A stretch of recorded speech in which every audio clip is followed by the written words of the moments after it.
आज 1,80,00,000 लोगों की टीम को मेंटेन करता है। 1,80,00,000 लोग, 90% जीजा साले हैं जो ज्वाइन करके काम नहीं करते। सिर्फ 18 लाख लोग एक्टिव हैं जो हर महीने मेरी टीम में परचेजिंग करते हैं। 18 लाख लोग, अगर उन्हें भूख भी लगे ना तो मुझे बिना टोल टैक्स दिए नहीं खा सकते। आसाम में भी मेरी टीम का आदमी भगवान के सामने अगरबत्ती लगाकर बोलता है, ओम जय जगदीश हरे, तो हमारे घर में हरे हरे हरे हरे। ये तो मैंने बताया करना क्या है। अब मैं बताऊंगा मैंने क्या किया कि इतनी लंबी प्रोग्रेस हुई।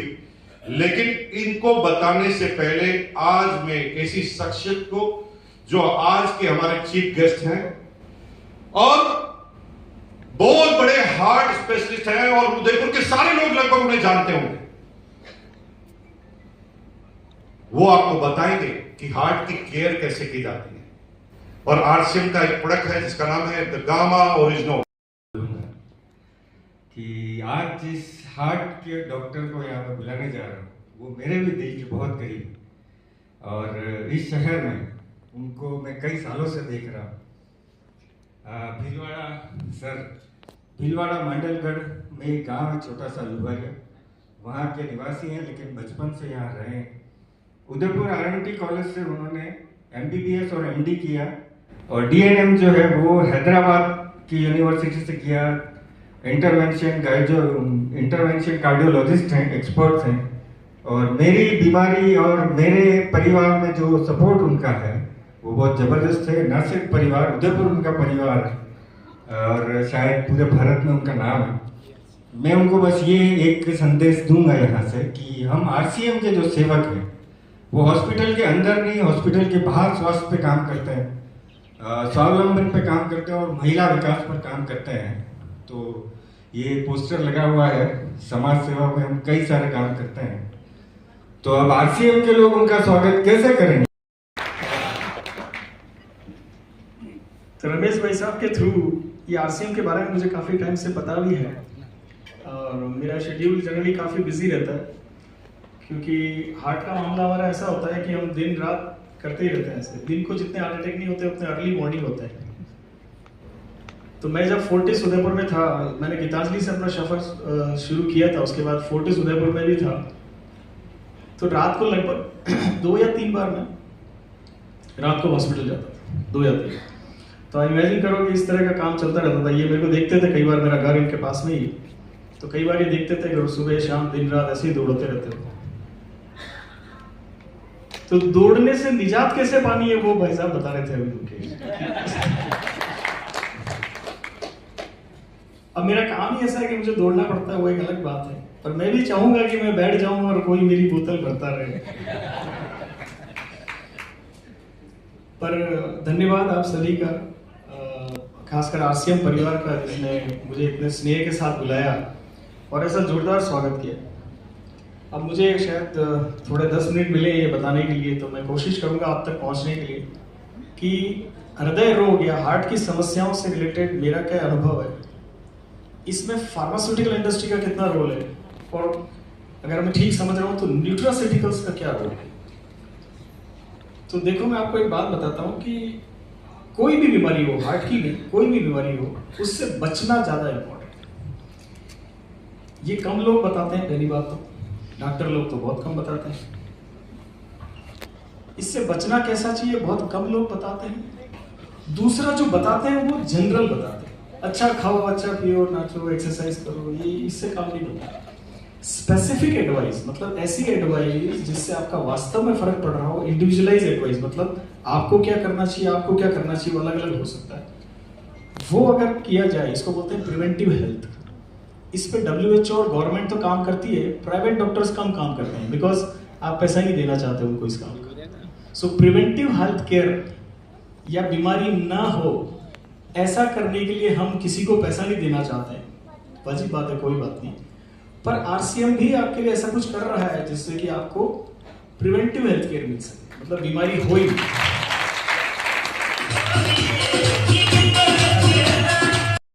बहुत शौक है। नहीं और भी छावे, एक लोरी नाचो। तो मैं 2-3 आपको बातें बताता हूँ। इतने छोटे टाइम में पूरी बातें तो नहीं बता सकता, पर हार्ट से रिलेटेड 1-2 भ्रांतियां दूर करता हूँ और 1-2 सलाह दे जाता हूँ मुफ्त की। एक तो हार्ट अटैक से इतना डरने की जरूरत नहीं है जितना आजकल सोशल मीडिया में डराया जा रहा है, और टीवी में भी अपने को डराते ना कि वो नाच तो तुम्हें पड़ गया हो, हार्ट अटैक है, जवान आदमी ऐसे चल रहा गिर जाएगा, डांस कर रहा था गिर गया। मैं आपको ये बताना चाह रहा हूँ, ये इतना कॉमन नहीं है, अचानक नहीं बढ़ गया है कि कोरोना के बाद बहुत बढ़ गया है, ऐसा नहीं है। थोड़ा सा बढ़ा है, इतना नहीं बढ़ा जितना अपन समझ रहे। क्या बढ़ गया बताऊँ आपको? उसकी रिपोर्टिंग बढ़ गई, वीडियो बढ़ गई। इससे पहले भी ऐसे ही अपने दादा माँ के जमाने में भी हार्ट अटैक से लोग मरते थे, अचानक भी मरते थे, कम एज में भी मरते थे, लेकिन उनका कोई वीडियो नहीं बनाता था। आजकल वीडियो सबका बन जाता है। तो स्टेज पे अभी मैं गिर जाऊं तो देखो वीडियो हो जाएगा, वायरल हो जाएगा कि हार्ट का डॉक्टर खुद ही गिरा। एट द सेम टाइम ये भी सही है कि ऐसा भी नहीं है कि ये बीमारी नहीं बढ़ रही है। 2 बीमारियां ऐसी हैं जो अपने आधुनिक जीवन शैली से जुड़ी हुई है और इसीलिए बढ़ रही है। अपने दादाजी के जमाने में जो खान पान था वो शुद्ध था, वो बहुत मेहनत करते थे और चिंता मुक्त रहते थे, थोड़ा सा स्ट्रेस कम था, और जो कुछ उनको इतना अचीव ही नहीं करना था, गांव से बाहर जाना ही नहीं था, यही खेत है, इसी में कमाना है, तो इतनी एस्पिरेशन नहीं थी कि मेरे को वहां जाना, बॉम्बे जाना, 1000 करोड़ बनाना, कुछ नहीं। स्ट्रेस लेवल भी कम था, भगवान पे भरोसा ज्यादा था कि बारिश नहीं आई, भगवान ने नहीं करी, मैं क्या करूँ, वो टेंशन नहीं लेते थे। दुखी तो होते थे पर उसको तरीका था उनका कि वो। लेकिन अभी की जो जीवन शैली है, ये आधुनिक जीवन शैली, इससे 2-3 बीमारियां डेफिनेटली बढ़ी है और वो कम एज में हो रही है। एक डायबिटीज की वजह से blood pressure, heart attack, cholesterol, और इसी के साथ ये सब एक ही बास्केट है। आप समझे? डायबिटीज, ब्लड प्रेशर, कोलेस्ट्रॉल, मोटापा, हार्ट अटैक, ये एक ही बास्केट है, यानी कि एक ही बीमारियां हैं ये सब, ये अपनी लाइफस्टाइल से जुड़ी बीमारियां, ठीक है, एक बास्केट ये। और दूसरा कैंसर बढ़ रहा है डेफिनेटली, क्योंकि इतने सारे नए पोल्यूशन और नई चीजें हमारे खाने में आ रही है, तो बॉडी उनसे डील नहीं कर सकती। लाखों सालों से जो इंसान का शरीर है वो ये खान पान जो जंगल में मिलता है उसी के लिए बना है। अब अपन ने फैक्ट्रियों में नई चीजें बनानी शुरू कर दी, नए मॉलिक्यूल, नया पोल्यूशन, ये बॉडी को अभी 100 साल से ही मिल रहा है, तो वो बेचारा लिवर समझ नहीं पा रहा है ना, तो वो उसके लिए कैंसर के इंसिडेंस बढ़ रहा है। हार्ट अटैक, कैंसर, डायबिटीज, ये बीमारियां डेफिनेटली बढ़ रही है और अब कम उम्र में हो रही है। यानी अपने पहले जमाने में वो 60-70 के आसपास होती थी, आजकल 40 में हार्ट अटैक आ रहे हैं, 45 में आ रहे हैं, 30 में भी आ रहे हैं। क्या 1-2 काम करें कि ये नहीं आए? पहला काम जो मैं हमेशा बोलता, स्मोकिंग, दारू तो फिर भी ठीक है, 1 या 2 ग्लास तो हार्ट वाले अलाउ करते हैं कई बार। वो क्यों करते हैं कि वास्तव में 1 और 2 पैक से हार्ट को कोई खास नुकसान नहीं होता। ये पीने वाले अभी खुश हो रहे होंगे मन ही मन, पर अगर आप खुश हो रहे हो तो मैं बता दूं, मैंने बोला 1 और 2 पैक, 1 या 2 पैक, गिलास नहीं, बोतल नहीं। और पीने वाले जानते हैं कि 1 या 2 में तो मजा ही नहीं आता। तो ठीक मजा आने से पहले का लेवल काफी है, इससे ज्यादा नहीं लेना चाहिए। लेकिन स्मोकिंग, बीड़ी सिगरेट तो एक भी नहीं लेनी चाहिए, इसका कोई फायदा नहीं है और ना इतना मजा है ना, पता नहीं क्यों पीते हैं लोग। तो स्मोकिंग से न केवल कैंसर होता है फेफड़ों का, बल्कि ज्यादा बड़ा खतरा है हार्ट अटैक। यंग लोगों में अचानक बिना ब्लॉकेज के, ध्यान से सुनना, बिना किसी ब्लॉकेज के स्मोकर्स के अंदर क्लॉट बन जाता है, खून का थक्का बन के वो जाम हो जाता है और हार्ट अटैक आ जाता है सडनली। इसको ना कोई एंजियोग्राफी पकड़ सकती है, कैसे पकड़े? आज एंजियोग्राफी करो नॉर्मल, कल उसने सुट्टा मारा और वो बंद हो गई नस, क्या करो? तो इससे तो बचने का एकमात्र उपाय यही है। 2-3 और खास बात, एक होती है एक्सरसाइज, ये आपने खूब सुना होगा, एक्सरसाइज करनी चाहिए। फतसागर में घूमने जाओ, गुलाब बाग में घूमने जाया करो सुबह, ये वो। एक्सरसाइज करना इतना आसान नहीं है। आपके हम में कितने लोग घूमने जाते हैं और वो भी एक्सरसाइज की तरह जाते हैं? मुश्किल है।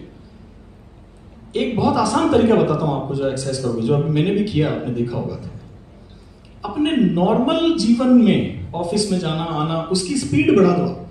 तो एक तो बॉस बुलाता है कि बुला जो मैंने, डॉक्टर साहब धीरे उठे, ये मत करो। मैं अपने ऑफिस में कैसे काम करता हूँ, चेयर देना, सॉरी, मैं अपने ऑफिस में कैसे काम करता हूँ, कोई कहीं जाना है मुझे कि कुछ करना है तो ये अभी जैसे उठ के आया ना यहाँ से, ये काम किया, चलो फर्स्ट फ्लोर पे जाना है मरीज को देखने, धड़ धड़ धड़ धड़ फर्स्ट फ्लोर पे, लिफ्ट में नहीं जाना, धड़ से दौड़ के जाओ। आपके नॉर्मल में आप चपलता लाओ, चपलता समझते हैं हिंदी शब्द, दैट फास्टनेस लाओ। तो आप जो नॉर्मल हो, जैसे ये वैसा मुकेश सर मैं आपको सुन रहा था, आपका नाम परिचय नहीं हो पाया अपना, वो तो जैसे आप चपलता से एकदम एनर्जेटिक से बोल रहे थे ना, ये एनर्जी लाओ। ये एनर्जी अगर आप में होगी ना तो आप एक्सरसाइज कर रहे हो, ये एक प्रकार की एक्सरसाइज जो आप रेगुलर कर रहे हो। तो रेगुलर अगर आप घूम रहे हो, फिर रहे हो, तेजी से चल रहे हो, लिफ्ट में नहीं जा रहे हो बल्कि ऊपर नीचे दौड़ रहे हो, फिर आप वो देखोगे कि आप काफी 1000 स्टेप चल चुके हो। ये रेगुलरिटी और लाओ तो अपने आप एक्सरसाइज होती है, ठीक है ना। एक और चीज, खाने पीने में बहुत सारे लोग अलग अलग एडवाइस देते हैं, घी नहीं खाना, ये नहीं खाना, ये। मैं आपको एक शानदार एडवाइस देता हूँ जो आप अभी समझ लेना, थोड़ी उल्टी है, कॉन्ट्रेरी है, दूसरे डॉक्टर बोलते हैं उससे उल्टा है पर सही है। एग्जैक्टली वो खाने की कोशिश करो जो आपके दादाजी खाते थे, एग्जैक्ट। अब ताली बजाने के पहले आप थोड़े दुखी हो जाओगे सुन के, क्योंकि अपने दादाजी रोज आइसक्रीम नहीं खाते, थी नहीं उस जमाने में, थी नहीं, फ्रिज ही नहीं था। हमारे दादाजी इतना शक्कर भी नहीं खाते थे। मेरे दादा मुझे बताया करते थे कि गुड़ तो कभी कभी आता था कि मेहमान आया है तो गुड़ मिलेगा थोड़ा सा, आप समझे। तो वो इतना नहीं खाते थे जितना अपन समझ रहे हैं। वो नॉर्मल जो अपने साग सब्जी वाला जो खाना है वो जम के खाते थे और जम के काम करते थे, उसमें घी भी डालते थे।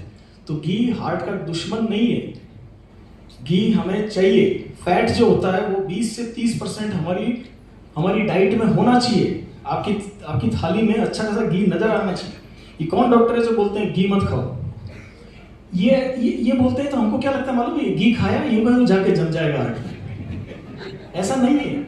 अगर आप एक्टिव हो, घूम रहे हो, फिर रहे हो, तो ये घी आपको चाहिए। ये फैट एब्जॉर्ब होगा, ये फैट आपके काम आएगा। और ये इसीलिए आपके दादाजी मेरे जैसे दिखते थे, दुबले पतले, है कि नहीं। अभी हम खा पी के एकदम ऐसे मोटे हो जाते हैं, ये सब निकल जाता है, ये गलत है। आप अगर ओवरवेट हो रहे हो इसका मतलब जरूरत से ज्यादा खाना या जरूरत से ज्यादा फैट खा रहे हो। तो अगर आप एक्टिव रहोगे तो और फिर आप घी भी खा सकते हो। तो डाइट को भी इतना आमूलचूल परिवर्तन करने की जरूरत नहीं है। दादाजी वाली डाइट खाना शुरू कर दो, अनप्रोसेस्ड। उसमें मैगी नहीं मिलती थी, ये क्या बोलते हैं, बर्गर नहीं मिलता था, चाउमीन नहीं मिलती थी। वो खुद ही बनाते थे, खुद ही खाते थे। रॉ वाली चीजें ज्यादा खाते थे, कच्ची चीजें ज्यादा खाते थे, फल फ्रूट, वो ट्राई। इसके बाद एक, मैं जल्दी खत्म कर दूंगा, एक चीज है न्यूट्रास्यूटिकल्स। मैं पढ़ रहा था इसके बारे में, भाई साहब ने जब बताया तो मैं भी पढ़ रहा था। कभी कभी आपको कुछ लोग हो सकता है ये डाउट करें कि यार ये साइंटिफिक है कि नहीं, फार्मास्यूटिकल की तरह है क्या। मैं आपको एक नेक्सस भी बताता हूँ थोड़ा सा, और थोड़ा आपको समझाता हूँ ये होता क्या है। देखिए, कोई भी चीज दवा के रूप में अगर दी जा रही है तो उसको पूरी दुनिया में ये सिस्टम बनाया कि स्ट्रिक्ट रेगुलेट करेंगे। इसलिए फार्मास्यूटिकल इंडस्ट्री हेवीली रेगुलेटेड है, उसमें खूब पैसा है और इसीलिए उसके अंदर खूब पॉलिटिक्स भी है, इंटरनेशनल लेवल पे पॉलिटिक्स। एक दवाई जो इतनी अच्छी है उससे फायदा होता है, उसकी ट्रायल्स में प्रूव हो गया है, तो भी कई बार अमेरिका उसको प्रूव नहीं करता। बताओ क्यों? क्योंकि वो यूरोप में बनाई हुई है। तो हमारी हार्ट की ऐसी कई दवाएं हैं जो फ्रांस में किसी ने इजाद करी, वो चल रही है, हम भी यूज कर रहे हैं, यूरोप भी यूज कर रहा है, अमेरिका नहीं करता। बताओ क्यों? अमेरिका को उससे फायदा नहीं हो रहा। आप समझ रहे हो? तो अमेरिका के बोर्ड ने उसको नहीं इंक्लूड किया, बोले यूएस एफडीए नहीं रिकॉग्नाइज नहीं करेगा। वो बोला हमारे यहाँ ट्रायल करो, हमारे यहाँ के, और एक ट्रायल करने में बिलियंस ऑफ डॉलर्स लग जाते हैं। यानी ये प्रूव करने में कि एस्प्रिन से हार्ट अटैक कम होता है, बिलियंस ऑफ डॉलर्स लग जाते हैं। एस्प्रिन तो 35 पैसे की है, और ये प्रूव करने में कि एस्प्रिन से फायदा होता है, साइंटिस्ट को इतना टाइम लग जाता है। कई चीजें ऐसी होती है जिसमें न्यूट्रास्यूटिकल्स शामिल है, हमें मालूम है कि इससे फायदा होता है। ये प्रूव करने के लिए आरसीएम भी अगर ट्रायल करे और बिलियन डॉलर खर्च करे तो ये दवाई आपके पास पहुंचते पहुंचते 200 रुपए की हो जाएगी। और आरसीएम ये कोशिश कर रहा है कि जब हमें मालूम है कि ये ठीक है इसको प्रूव करने की बजाय हम न्यूट्रास्यूटिकल में जाके अगर हम ये करते हैं तो आप लोगों को फायदा भी होता है, किफायती कम पैसे में फायदा होता है और अपना बिजनेस भी होता है। आप समझ रहे हैं? इसीलिए साधुवाद के बाद में ट्रायल करेंगे तो उनको हम न्यूट्रास्यूटिकल के थ्रू हम उनको जनता तक पहुंचा सकते हैं, उसका फायदा पहुंचा सकते हैं। एक बात आपने कही थी एंटीऑक्सीडेंट्स के बारे में। Being a doctor and a scientist मैं आपको बताता हूँ एंटीऑक्सीडेंट क्या होता है। देखो, बॉडी के अंदर, बॉडी गर्म होती है तो बॉडी के अंदर खूब सारे केमिकल रिएक्शन होते रहते हैं, खूब सारे मिलियंस ऑफ केमिकल रिएक्शन जो आपने केमिस्ट्री में पढ़े होते हैं ना, ऑर्गेनिक केमिस्ट्री में, वो होते रहते हैं। इस चक्कर में उसमें बहुत सारे फ्री रेडिकल पैदा होते हैं। फ्री रेडिकल का मतलब होता है ऐसे मॉलिक्यूल पैदा होते हैं जो चार्ज होते हैं और वो आपके शरीर को नुकसान पहुंचा सकते हैं। यूं समझ लो कि अगर कहीं पे केमिकल रिएक्शन आपने लेबोरेटरी में देखी हो, आपने 9वीं 10वीं में किया होगा, तो कैसे वो सोडियम को करते हैं तो जल जाता है ना, किसी में एनर्जी निकल रही है, किसी में धुआं निकल रहा है, यही सब हमारे अंदर भी हो रहा है। लेकिन भगवान ने कैसी बॉडी बनाई है कि वहीं पे उसको बुझाने का इंतजाम भी रखा है। इसको बोलते हैं एंटीऑक्सीडेंट। तो अपनी पूरी बॉडी में जगह जगह ये जल रहे हैं चीजें जिससे अपने को एनर्जी मिलती है, किसी से मॉलिक्यूल चेंज हो रहा है, किसी से चमड़ी बन रही है, किसी से ब्रेन बन रहा है, दुनिया भर के काम हो रहे हैं। दुनिया की सबसे कॉम्प्लेक्स मशीन ये इंसानी शरीर है, सबसे कॉम्प्लेक्स है कि नहीं? आज तक कोई ऐसा पंप नहीं बना पाया जो 100 साल तक धड़कता रहे, धड़ाधड़, बिना रुके। अपने इंजीनियर जो पंप बनाते हैं 1 साल में अपने को उसका ऑयल चेंज करना पड़ता है ना। BMW की गाड़ी में भी आपको साल भर में ऑयल चेंज करना पड़ता है। इसमें कुछ ऑयल चेंज करने की जरूरत नहीं, चलता रहता है 100 साल, है कि नहीं? तो ऐसे एंटीऑक्सीडेंट वो पदार्थ होते हैं तो ये गलत चीजें जो पैदा हो रही है उसको जल्दी से न्यूट्रलाइज करते हैं। अगर आपके शरीर में जगह जगह एंटीऑक्सीडेंट की मात्रा पूरी होगी तो वो आपके शरीर को डैमेज होने से बचाएंगे। और ये जो रेगुलर डैमेज हो रहा है ये आपको एजिंग से, बुढ़ापे से रिलेटेड जो प्रॉब्लम्स हैं, क्रॉनिक बीमारियां जो होती है ना, घुटने दर्द कर रहे हैं, इन सब से बचाएगा। ऐसी हर चीज जो क्रॉनिक होती है उन सब से बचाएगा। और आगे चल के ये धीरे धीरे आप देखोगे कि हार्ट अटैक, ये सब अल्टीमेटली उसी से होता है कि वो लाइनिंग खराब हो रही होती है, वो डैमेज हो रही होती है। डैमेज हो जाती है तो फिर उस पर क्लॉट जम जाता है, क्लॉट जम जाता है, हार्ट अटैक आ जाता है।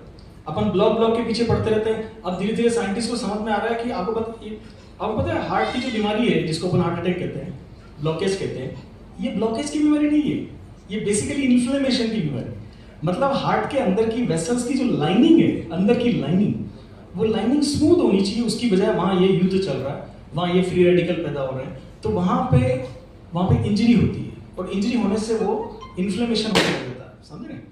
ये मेरे को चुप होने का अंदाजा है। मैं जब हमारे लेक्चर्स वगैरह होते हैं उसमें टाइम देते हैं 10 मिनट बोलना है, तो 10 मिनट बाद ऐसे ठाक एक आवाज आती है, फिर भी आदमी चुप नहीं होता, तो 2 मिनट बाद फिर आवाज आती है, आप तो चुप हो जाए।